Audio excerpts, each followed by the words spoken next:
Day. Always a big weekend here in town in Las Vegas. Lots of things to do. John Katsilometes from the Review Journal writes the column called Cats is here to tell us more about what's going on and also some future announcements. Welcome.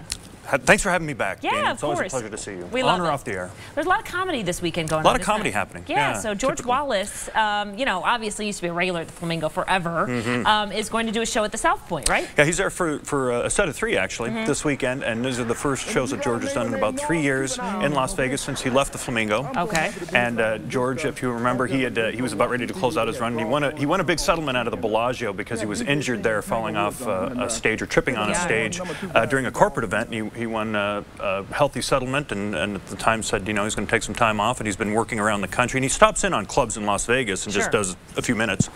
And but this is his first ticketed show since since he left town. So very funny man, very good guy. Yeah, and sometimes when you take a little break, you come back and you got all fresh stuff, and it's really funny. Yeah, and, you know, you revived. He has always been one who has followed current events very closely. I know he's a newspaper reader, and so he's always fresh anyway. But he's very energetic. I talked to him a couple days ago, and you know, he'd be thinking. That's his line. He'd be thinking, and he's you know, I don't know where this is going to lead, but he's very popular around town, and he's always good for however long you want him to perform. He's good for that duration of time, whether it's 15 minutes or 90 minutes. Right. Big in the community too, and we just watched him there making an appearance at one of the Black History Month events. Right. Okay. Let's talk about Ceelo Green. We're going to talk about another comedian in a minute, but Ceelo Green making a return because he was over at Planet Hollywood. Short run, right? It wasn't too long. Liberace, folks. If you remember Liberace, remember that production show? It was the show where the only person playing a piano on stage was an animatronic mouse. Ceelo Green is a great performer. If you remember his spinning piano bit in the Billboard Music Awards several years ago, it was a really memorable and ambitious event. He's going to be at Cleopatra's Barge for 4 dates in June 21st and 22nd and 28th and 29th, back at Cleopatra's.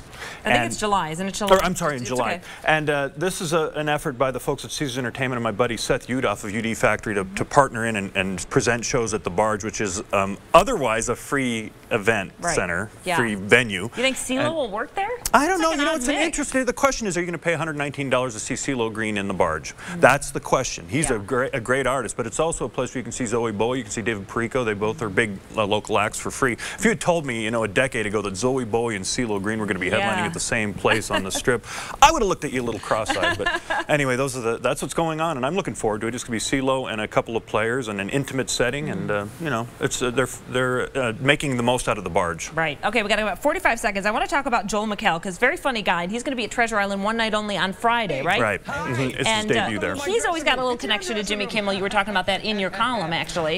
Yeah, these guys are friends, and when Jimmy Kimmel in early May went on the air and talked about his son Billy and his heart surgery and made a plea for universal health care on his show. It was very moving. It was a 13-minute monologue in which Kimmel was crying during the end of it. And Joe McHale went through this same type of thing a dozen years ago with his son Eddie, and who was born with 2 holes in the lining of his heart, and he had to have surgery also. And McHale and Kimmel have bonded over this, and McHale has offered his help and had a lot to say about this topic when I talked to him last week.